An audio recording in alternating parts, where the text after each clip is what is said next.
Sagantaa raadiyoon sagalee Ameerikaa wixataa haga jimaataatti galgal sa'aatii 2 akka haga sa'aatii 3 meetira baandii 1922 irratti Waashingtan DC irraa sanii dabarsinu kaardhaa kun ammaan tan jalqabna.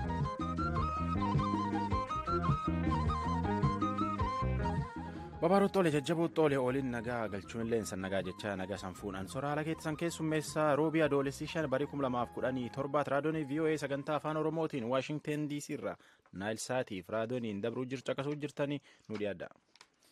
Gamtaan Afrikaa hogganoota Itiyoophiyaa duraanii lamaaf siidaa yaadannoo akka dhaabatu murteessuunsaa lammiiwwan Itiyoophiyaaf injifannoodha jedhameera. Mataa oduu har'aa tattam jirtu oduu addunyaaf ana jaalannee gammadaati.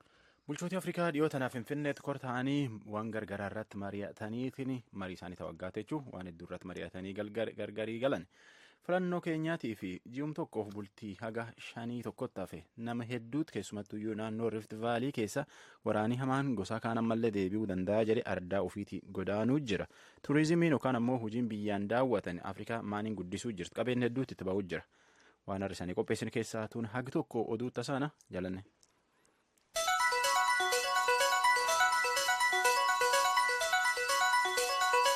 Gamtaan Afrikaa hogganoota Itiyoophiyaa duraanii lamaaf siidaa yaadannoo akka dhaabatu murteessuunsaa lammiiwwan Itiyoophiyaaf injifannoo guddaadha jechuudhaan ministiriin dhimma alaa Itiyoophiyaa beekseera. Dubbii himaa ministeerichaa har'a gaazexeessotaaf ibsa kennaniin murtiin kun badhaasa lammii Itiyoophiyaa maraaf kennamee jedhan. Iskindir Fireetu gabaasee tujube. Gumiin hoogganoota gamtaa Afrikaa guyyoota lamaaf Finfinnee keessatti geggeessamaa ture kaleessa xumurame hoogganoota Itiyoophiyaa lamaaf siidaan yaadannoo akka dhaabatu murteesse.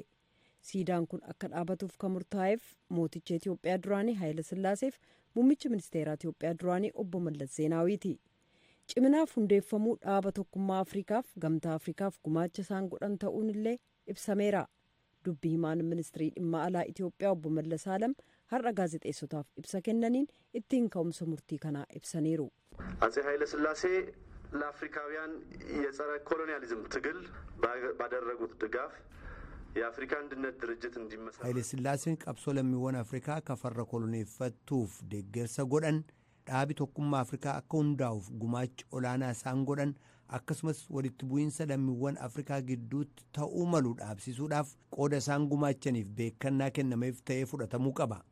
Muummichi ministeeraa duraanii obbo Mallas Zeenaawii gama isaaniitiin yeroo ce'umsi dhaaba tokkummaa Afrikaa irraa gara gamtaa Afrikaatti godhametti gamaagama gitoota Afrikaa kan Neepaal ilaalchisuudhaan geggeessameen walgayii dhimma qilleensa naannoo addunyaa irratti Afrikaa hoogganuudhaan tattaaffii isaan godhan biyyoota Afrikaa hedduu keessatti walitti bu'iinsi uumame karaa nagaan akka furamu gochuudhaaf humnootii nageegumsaa bobbaasuudhaan Ruwaandaa jalqabee aga Burundiitti Laayiberiyaadhaa jalqabee aga Somaaliyaatti qooda guddaa isaan gumaachaniif beekannaa kennamedha. Waggoota 50 darbaniif walgayiidhaaf gara Itiyoophiyaa kan dhufaniif keessummeessaman lammiiwwan Afrikaa keessummoota lammiiwwan Itiyoophiyaa maraa akka turan dubbii himaan kun tuqanii kanaaf badhaasi kun kan lammiiwwan Itiyoophiyaa hundumaatii jedhaniiru. Hoogganoota kana lamaaniif siidaan yaadannoo dhaabachuun uummata biyyattiif injifannoo guddaadha akka jedhan dubbii himaan ministirii dhimma alaa Itiyoophiyaa kun lammiiwwan Itiyoophiyaa sirnaaf mootummaa sakam keessattillee taanaan ajandaa Afrikaaf amanamoo ta'uu isaanii murtii mul'isuudha jedhaniiru. Afrikaa keessatti industiriin turizimii babal'ataa kan deemuu fi carraa hojii miliyoona 21 caalaa kan argamsiise ta'u qorannaan sadarkaa addunyaatti gaggeeffame tokko hubachiisee jira. Gara fuula duraatti dhimmoota adda addaa waliin caalaatti tarkaanfachiisuuf imaammanni ba'uu qabaa jedha. Gabaasa kana immoo Mallas Kaachoo ammaata erge sora. Yaa'in turizimii fi daldala addunyaa ka tokkummaa mootummoota yuunitaad barumbaraan addunyaa keessatti lafti daawwitti tamitti horii argachuu jira horiin kun garamitti bahuu jira jechuun gabaas baasa. Gabaas baranaa kanaan Afrikaa keessatti ammoo waan ardiin tun gama qabeen uumamaatiin keessi jirtuu fi waan isiin nam biyyi daawwatirraa argattuu fi turizimii dabaleetiin jechuun waan gargaarratti gabaas baasa. Akka gabaas kanaatti turizimiin Afrikaa haga guddaan Afrikum keessa guddachuu jirti. Namuma Afrikaatiin guddattillee. Fakkeenyaaf daawwiif Afrikaa nama addunyaa ka daawwiif Afrikaa dhufu keessa nam biyya 10 keessa 4 namuma Afrikaati. Kunin ammoo nama gammoojjii saaraa gadi gama kibbaa jirutti yoo hedduu keessi jira. Jarii hedduun ka daawwatulleen kanuma. Gama kanaan nama laf daawwat 3 keessa 2 nama Afrikaati. Akka itti gaafatamaan damee qorannootiif xiinxal himaammata yaa'ii tana yuunitaar jechuu Juuner Deevis jedhutti yoo silaa bulchootii Afrikaa akka dansaatti beekanii tana caalaa yoo horii argachuu danda'an. Tourism in Africa is important, but there's still a lot more that it could be done. There's a lot of potential that it remains untapped. Afrikaa keessatti turizimiin yookaan ammoo daawwiin qooda guddaa qabdi. Taatuun ammallee waan nam dhibaa hedduu jira. Ammallee Afrikaan qabeen hedduu qabdi. Kan tuqamin qabdi. Yoo qabeen kanaan hojjechuu fedhan ammoo seerii qajeelaan biyyaan bulchan jiraachuu male. Seerii kunin guddannaan laftillee nagaa qabaachuu malte gama kanaan guddinaa fi nageenyi waliin yaa'uu danda'a jedha. Afrikaan bara 2011 haga bara 2014 keessatti turizimii keessa yookaan ammoo gama turizimiinitiin doolari biliyoon 166 argatte. Ganni ittaanutti doolara biliyoona 30 argachuu dandeetti. Turizimiin yookaan ammoo hojiin daawwituun Afrikaa harki 8 fi qabxii 5 guddinni gannatti argatan keessa harki 8 fi qabxii 5 garasi dhufaa jechuu. Akka jechaa Deevisitti Itoophiyaan ammoo gama kanaan guddoo guddatti. Isiin guddinni isiin qabdu keessa harki 10 fi qabxiin 6 gar turizimii irra dhufe. Afrikaan gam kanaan guddin faayidaa qabdi irra jirti jedha. Afrikaa keessa gam kanaan bara 2011 haga bara 2014 jidduutti nama miliyoona 21 turizimii irraa hojii argate. Itoophiyaa keessa ammoo nama miliyoona 1 caalu. Afrikaan hojii tanirra harka 47 hoteelaa fi mana nyaataa keessa hojjetanii nama hedduutu irraa hojii argata. Dubartoota harka 47tiin turizimii irraa hojii argata. Keessumattuu hojii hoteeleetii fi mana nyaataa irraa. Horiin kun jireenyi isaaniillee akka isaan ittiin hojjetanii jireeffatan yookaan ammoo of jireessan gochuu danda'a jedha. Gama kanaan guddachuuf ammoo lafti nagaa qabaachuu malte bara 2005 fi bara 2010 jidduutti Ameerikaan biyyi 18tti akka namni imaltuu hin dhoorte. Kana keessa 13 biyya Afrikaatii jedha. Yuunitaad akka namni Afrikaatti imaltuu dhaqfeeti. Tan tolchuuf ammoo seerii qajeelaan jiraachuu malee laftillee nagaa qabaachuu malte. Humnootiin nageenyaa kan Somaaliyaa loltoota Al-Shabaab 13 ajjeesanii kanneen biroo 10 madeessuu isaanii beekamee jira. Kutaa Juubaa sagadii keessatti dhaabbata nageenyaa guutuu biyya Somaaliyaaf itti aanaa ajajaa akka ta'an Ahmad Isaa akka jedhanitti haleellaan kun kibxata kaleessaa waaree booda gaggeeffame. Kunis hidhattoonni Al-Shabaab maandhee waajjira nageenyaa haleeluuf akka qophiitti jiran odeeffannoo waan nu qaqqabeef jalqaba haleellee jedhu. Iddoo isaas magaalaa Moqdishoo kibbarraa fageenya kiiloomeetira 500 irratti argama. Hidhattoonni 100 ta'an kanneen naannoo Jaangil jedhamutti walitti qabamanii turan irratti xiyyeeffannee karoora isaanii fashalsinee jedhu. Chaayinaan Kooriyaa kaabaa waliin daldala jajjabeessuu isheen kan ka'e pirezidaantiin Ameerikaa Doonaald Tiraamp akka jabaatti qeeqanii jiru. Ameerikaan dhiyeenya kana Chaayinaa waliin walta'iinsa garaagaraa tolfachuu waliigaluun ishee ni yaadatama. Tiraamp qeeqa kana ka dhiyeessan walgahii biyyoota dureeyyii G20 jedhaman irratti argamuuf gara Poolaanditti tuun qajeeliin dura ture. Walgahii sanarratti pirezidaantiin Chaayinaa argamuuf jiru. Tiraamp dhaamsa tiwiitarii irratti barreessaniin daldalli Chaayinaaf Kooriyaa gidduu nuusa waggaa isa jalqabaa 100 keessaa harka 40 guddatee jedhu. Chaayinaan nu waliin hojjechuu fi itti baay'ataa garuu akka yaalan carraa laannaaf jedhan. Sagantaa oomisha meeshaa nukuleeraa Kooriyaa kaabaa fi yaalii dhukaasa misaayilaa lafa fagoo deemu ka kibxata kaleessaarra Tiraamp dura dhaabbannaan isaan mudatee jira. Kooriyaan kaabaa kibxata kaleessaa misaayilaa ardiiwwan keessa lafa dheeraa deemu dhukaasuun yeroo duraaf milkaa'uu ishee pirezidaantiin biyyattii Kim Jong-un ittiin of jajaa jiran. Pireezidaan Kim garee hayyootaaf ogeessota teeknikaaf akka ibsanitti Yuunaayitid Isteetsi yeroo guyyaa bilisummaa ishee kabajaa jirtutti kennaa nuti qopheessine kun fudhachuu ishee gammaduu dhiisuu maltii jechuudhaan dubbatan. Kanas dhaabbata oduu biyyattii dubbate. Kooriyaan kaabaa dirree xayyaaraa naannoo daangaa Chaayinaa jirurraa misaayila Hawaasoon 14 jedhamu kan dhukaaste yoo ta'u akkaadaamii saayinsii ittisa biyyattii akka jedhutti fageenya kiiloomeetira 933 furguggifamuu ka danda'u ta'uu fi lafarraa gara samiitti immoo kiiloomeetira 2802 ol fagaatee akka ture ibsameera. Misaayilli kun daqiiqaa 39 ega furguggifamee booda galaana Jaappaan keessatti kufuun ibsameera. Pireezidaantii Yuunaayitid Isteetsi Doonaald Tiraamp imala dippiloomaasii biyyoota Awurooppaa keessatti guyyaa 4 gaggeessuuf yeroo jalqabaa Poolaand yeroo seenan simannaan hiriyyummaa nan eegaa jedhaniiru. Garuu Tiraamp imaammata gara jalqabaa hordofaa jiran kan ilaaleen mormiin dhaga'amaa jiru mudachuu malaa yaaddoon jedhu jira. Kunis neetoo fi cicha qaban waliigaltee qilleensa naannoo keessaa ba'u akkasumas gita isaanii kan Raashaa Vilaadimir Puutiniin galateeffachuun isaanii qabxiilee mormii kaasisu jedhaman keessaa hanga tokko oduun keenya kanuma.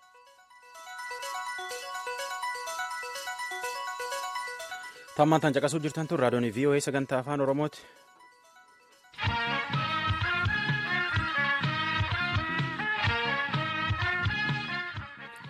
Keenyaan guyyaa 35tiin duubatti bulchoota haaraa filatte akka dhaabii Human Rights Watch kadaa bilmaan namaa irratti hojjetan qoratu jedhutti ollooti gara Rift Valley faati ammaayyuu waraanii gosa hamaan kan deebi'uu danda'a jedhaniitiin ardaa ofiitii godaanuu jiran.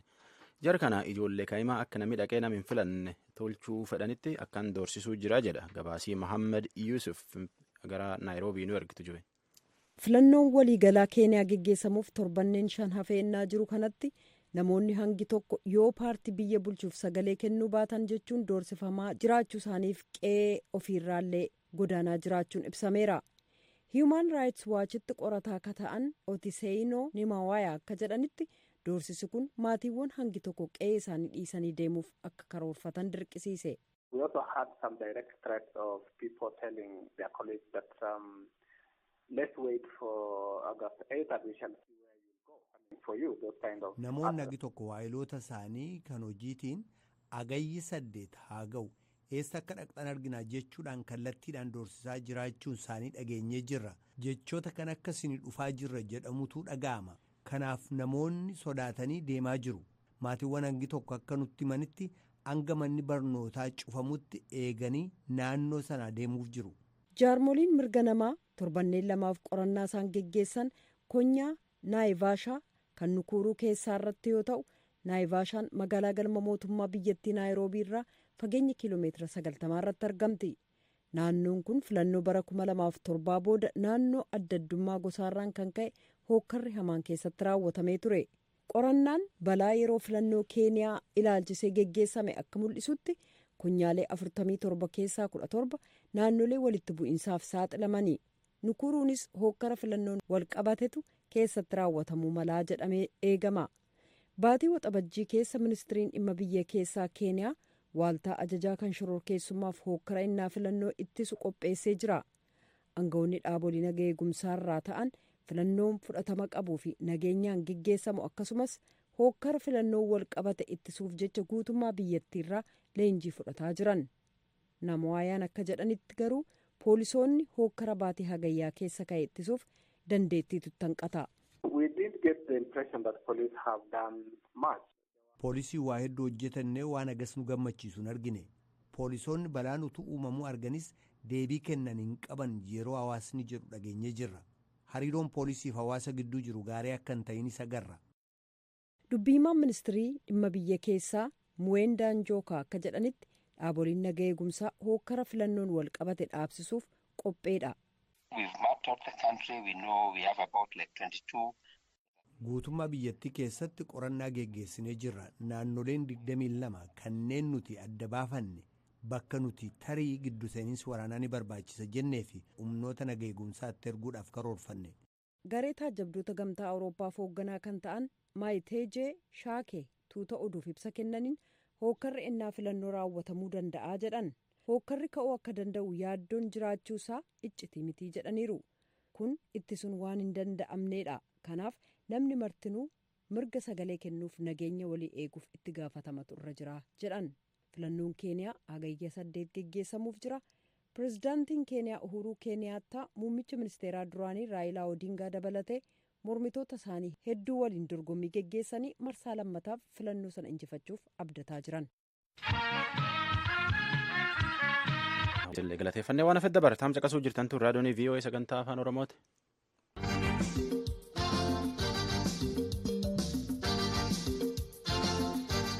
Dirree Demokiraasii.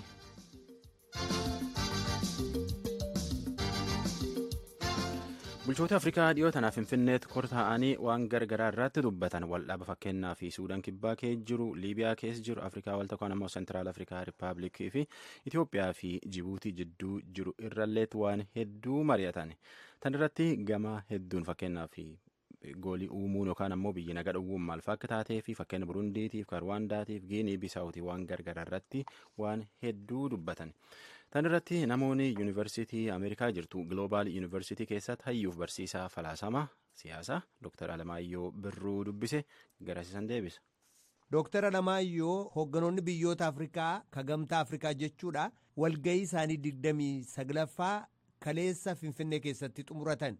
Walgahii kanarratti dargaggoota irratti investi gochuu yookaan immoo dargaggoota irratti baasuu akka ijoo dubbiitti fudhatanii irratti dubbataa akka turan akkasumas immoo wal dhibdee biyyoota Afrikaa keessaa kan akka Sudaan Kibbaa, kan akka Liibiyaa, kan akka Afrikaa Waaltaa garbiraa immoo wal muddinsa yeroo ammaa Eertiraaf Jibuutii gidduu jiru. Shorkeessummaa Maalii keessa jiru waa'ee Rippaabilikii Dimokiraatawaa Koongoo, waa'ee Burundii, waa'ee Giinii Bisaawu waan akkasii kaasanii turan. Walgahii kana bu'aasaa wajjin wal bira qabdanii akkamitti ilaaltu keessumaa karaa wal dhibdee furuu irratti. Ulfaata gaaffii bal'aadha. Inni waa'ee dargaggoota jedhame gaaffii Afrikaa guutuu keessa jirudha. Sochii baay'eetu jira Afrikaa keessatti mootummoonni waggaa dheeraa jiraachuudhaan dimokiraasiin jajjabaachuu dadhabuurraa kan ka'e fakkeenyi inni guddaa kana keessatti han Itoophiyaa natti fakkaata. Itoophiyaan yeroo ammaa kanatti bulchiisa militarii jala jirti. Awaajii hatattamaa yookiin emergensiin jedhamu jala jirti. Kanarraa kan ka'e isa kana akkamitti akka keessa furanii ba'uu barbaadan kaasanii garuu maal dubbatanii isaan ga'anii hanja'u waa tokkollee kan dhufe kan ba'e hin jiru. An kanarraaf nageenya iraachisee biyyoota adda addaa keessatti jeeqamsa jiru, lola jiru, ol diddaa jiru hiikuu irratti Afrikaan Yuuniyeeniin yeroo hunda yoo ta'e akka ajandaatti fudhatee hin dubbata. Ajandaa richuwaaliitti isaan kuni garuu biyya tokkottiyyuu milkaa'ee waan tokko qajeeshee hanitti as ba'e hin qabamoonatti gamtaan Afrikaa kun. Biyyoonni tarreeffamanii jiran fakkeenyaaf Sudaan Kibbaa, Liibiyaan, Afrikaa Waaltaa, Eertiraanuu, Jibuutiinuu kaa'anii turan. Garuu maqaan Itoophiyaa yeroo baay'ee hin ka'u. Itoophiyaa keessa wal muddinsa baay'eetu jira. Waggootas dhiyoo keessa mormii guddaa ka'eenii lubbuun nama hedduutu dhume ammallee biyyattiin labsii yeroo hatattamaa jala jirti. Maaliif gamtaan kun waa'ee Itoophiyaa kaasee hin dubbatu? Waan waajjirri isaa biyya sana keessa jiruuf moo sababa akka biraatu jira? Lakki gamtaa Afrikaadhaa fi haqni ala namummaa, gaaffiin bulchiinsa gaarii, gaaffiin dimokiraasii hanni irratti socho'u ta'ee hin beeku al takkaayisu. Keessumaa mootummaan akka Itoophiyaa kun xinnoo irree olaantummaa achi keessatti qabdu turte collummaa Mallas Zeenaawii irraa kan ka'e. Kanaafuu biyya Itoophiyaa kana keessatti ansaan walga'ii si'a lama godhan baranallee kanuma keessaati funyaan isaanii jalatti labsii hatattamaan biyyi tokko guubulee jiru maqaasaa dadhabuun isaanii qaanii guddaa. European Union akkuma beeknu biyya kanaaf gargaarsa guddaa godhu garuu haqni ilma ala namummaa akka malee dhiitamu daangaa darbuusaarraa kan ka'e gargaarsa godhuuf adeemu dhaabee jira. Garuu jaarmaan Afrikaa kana maqaasaallee hin dhoofne inkaan tarkaanfii fudhachuu afaa turuuti. Kanaafuu Afrikaan Yuuniyeeniin dhugaama jaarmaa faayidaa qabu jedhanii dubbachuu baay'ee nama rakkisaa nama qaanessu as jedheen karaa qo'aaf. Kanuma wajjin wal qabsiisee yaada hooggana gamtichaarraa dhiyaate tokko dubbachuun barbaada. Mootichi Itoophiyaa duraanii Haile Sillaaseenii fi muummichi ministeeraa Itoophiyaa duraanii ka du'an boqotan Mallas Zeenaawii gumaacha gamtaa Afrikaatiif godhanii fi siidaan dhaabachuu fi qaba ka jedhu yaadi dhiyaatee jira walgahii 29ffaa gamtaa Afrikaa kanarratti. Kanaafaa akkamitti ilaaltu Dr. Alamaayyoo? Afrikaan Yuuniyeeniin tokkummaa diktaatoraati. Kanaaf siidaa diktaatoroota jiraniif hodhaan waan nama dinqu miti. Afrikaa guutuu keessaatti nam lama filatan lamaan isaanii Itoophiyaa keessa ta'uun isaanii baay'ee na ajaa'ibsiiseera. Jarri kun kana keessatti qooda hin qabanii waan godhan hin qaban jechuudhaaf utuu hin taane badii isaan godhan keessumaa Mallas Zeenaawii waan biyya kanarratti geessise utuu beekamee jiru kana balaaleffachuun kana gad baasanii himuun utuu isaaniif qabuuti achuun isaa siidaan akka ijaaramuuf gochuun isaanii. Afrikaan Yuuniyeeniin ammanni akka maqaasaatti hin jiraanne ammam akka inni of keessatti korraptidii ta'e tortore'a nama argisiisa. Kun waggaa 50 ol jiraatee jira. Waan inni hojjete gara boodaatti deebinee hoo ilaalle garuu kana jedhanii maqaadhaan han dubbatamu tokko hin jiru jecha. Kanaafuu Afrikaan Yuuniyeeniin dadhabbii isaa kana han argisiisu'a jedheen han sana calaqqisiisu'a jedheen fudhadha. Mee waa'ee wal muddiinsa Eertiraa fi Jabuutii gidduutti immoo adeebinu. Dhimmi kun bubbuleera. Waraanni daangaa irratti wal muddiinsa qabaa Jabuutii fi Eertiraa gidduutti jechuudha. Dhiyeenya kana immoo deddeebi'ee dhaga'amaa jira. Kana laalchisuudhaan gamtaan Afrikaa mari'atee akka jiruudha kan dubbatamaa jiru. Sana cinatti immoo gareen IGAD kan hoogganoota biyyoota naannoo kan Itoophiyaanis keessa jirtu gaaffii Jabuutiin dhiyeessite irraa ka'uudhaan jechuudhaan akka humni nageegumsaa gamtaa Afrikaa daangaa Jabuutii fi Eertiraa irratti bobba'u murtii dabarsee jira. Yaada dhiyeessee jira gamtaa Afrikaadhaaf.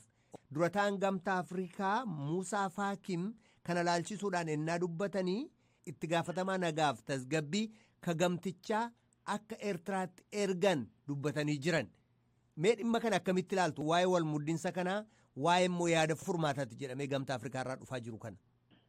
Akka araarsituutti dubbii kana akka qulqulleeffatanitti nama ergatanii inni kun badiif hammeenya qabanatti hin fakkaatu.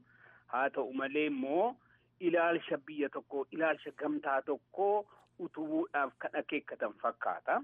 Maaliifan akkas jedhee walga'ii Afrikaan Yuuniyeenii kanarratti wucci guddaa ministeeriin yookiin ministeerri dhimma alaa. Dhimma alaa hani Saawudi Arabiyaa miseensa Afrikaan Yuuniyeenii miti garuu achi keessatti argamanii jiru. Kana qofaa miti Morookoon waggaa 33 ol Afrikaan Yuuniyeenii dhiistee miila naxxeetti keessatti argamteetti. Kuni waan inni argisiisu Saawudi Arabiyaan Afrikaan Yuuniyeenii keessatti harka olaantummaa argachaa akka isheen dhufte horiidhaan akka isheen dhaaba kana bitattee dhimma isheetti bobbaasuuf akka isheen barbaaddu argisiisaa jechaadha. Yeroo amma kanatti Eertiraan Saawudi Arabiyaa duukaa dhaabbattee jirti. Bu'aa sanaati Saawudi Arabiyaan gootu malee egaa hansa Jibuutii kan isaan ilaalan ija kanaan ta'uu hin malaa jedheen an fudhadha. Lolli biyya Arabootaa hedduutti dhalate kun akka maleetti Afrikaa keessatti calaqqisuuf akka adeemu kan agarsiisu'a jedheen an fudhadha sagana.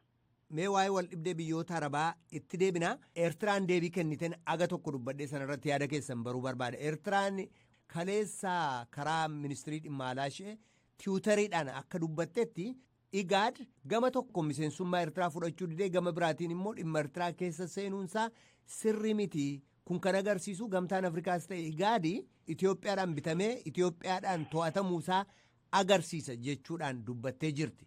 Ilaalcha kanoo akkamitti ilaaltu Dr. Alamaayyoo? Kun seeraaf sirna. Itoophiyaan olaantummaa IGAD keessatti akka isheen qabdu kan abbaan fe'e beekudha.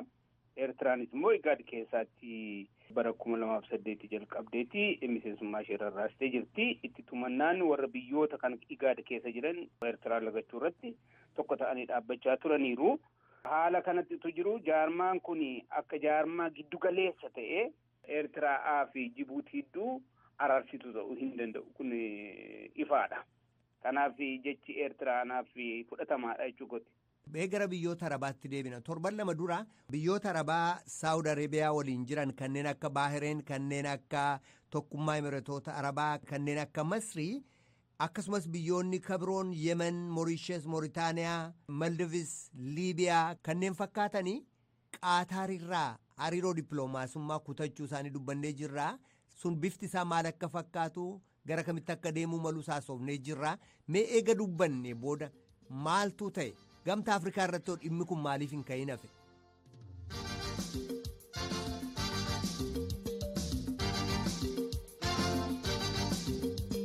Qophiitaan hin fixannee deebiis ammoo torbaanum kan keessa jimaati jechuu kaa dubbifneef dhageenne irratti itti deebina nu caqasa nu barreessaa nu bilbilaa jenna. Sagantaa har'aa xumuruu duratti mataa oduun sin dhageessa. Gamtaan Afrikaa hoogganoota Itoophiyaa duraanii lamaaf siidaa yaadannoo akka dhaabatu murteessuunsaa lammiiwwan Itoophiyaaf injifannoo guddaadha jechuudhaan ministiriin dhimma alaa Itoophiyaa beeksisee jira. Afrikaa keessatti industiriin turizimii babal'ataa kan adeemuuf carraa hojii miliyoona 21 caalaa kan argamsiise ta'u qorannaan sadarkaa addunyaa tokko hubachiisee jira. Gara fuulduraattis dhimmootii adda addaa waliin caalaatti tarkaanfachiisuuf imaammata baasuu qaba jedhameera. Humnootiin nageenyaa kan Somaaliyaa loltoota Al-Shabaab 13 ajjeesanii kanneen biroo 10 madeessuun isaanii beekamee jira. Kutaa Juubaa Sagadii keessatti dhaabbata nageenya guutuu biyya Somaaliyaatiif itti aanaa ajajaa akka ta'an Ahmad Isaa akka jedhanitti haleellaan kun kibxata kaleessaa waaree booda gaggeeffame. Chaayinaan Kooriyaa Kaabaa waliin daldala jabeessuu ishee kan ka'e pireezidaantiin Ameerikaa Tiraamp akka jabaatti qeeqanii jiru. Ameerikaan dhiyeenya kana chaayinaa waliin walta'iinsa garaagaraa tolfachuun waliigaluun ishee ni yaadatama. Tiraamp qeeqa kana ka dhiyeessan walgahii biyyootii dureeyyii G20 jedhamu irratti argamuuf gara Poolaanditti ituu hin qajeelin dura ture. Kooriyaan kaabaa kibxata kaleessaa misaayila ardiiwwan keessa qaxxaamuru dhukaasuun yeroo duraaf milkaa'uu isheetiin pireezidaantiin biyyattii Kim Jong Un of jajaa jiru. Pireezidaant Kim garee hayyootaaf ogeessota teeknikaaf akka ibsanitti Yuunaayitid Isteets guyyaa bilisummaa ishee kabajaa yeroo jirtutti kennaa nuti qopheessine kanatti ka gammadduun fakkaattu jedhaniiru. Pireezidaantii Yuunaayitid Isteets Doonaald Tiraamp imala dippiloomaasii biyyootii Awurooppaa keessaa guyyaa 4 gaggeessan yeroo jalqaban Poolaand seenuuf jiru simannaa hiriyyummaan eegaa jedhu oduun keenya kanuma. Qophii ammaan tan caqasuu jirtan tan meetira baandii 1922 fi 25 irratti caqasuu jirtanii naayil saatii fi televezyiinii naayil saatii fi raadiyoon irraa caqasuu jirtanii jechuu yaada qabdan nu barreessaa nu bilbila qophiitiin taawwixataa faagaa jimaataa sanuun beektanii yaadi keessan waan hedduun nu qarqaara waan nu wallaala nu barsiisa waan nu deen ammoo nu qabachiisa nagaa keessi nu bula qophii boriitiin walitti dachaan ammaan tan sagantaa afaan amaaraa jalqaba.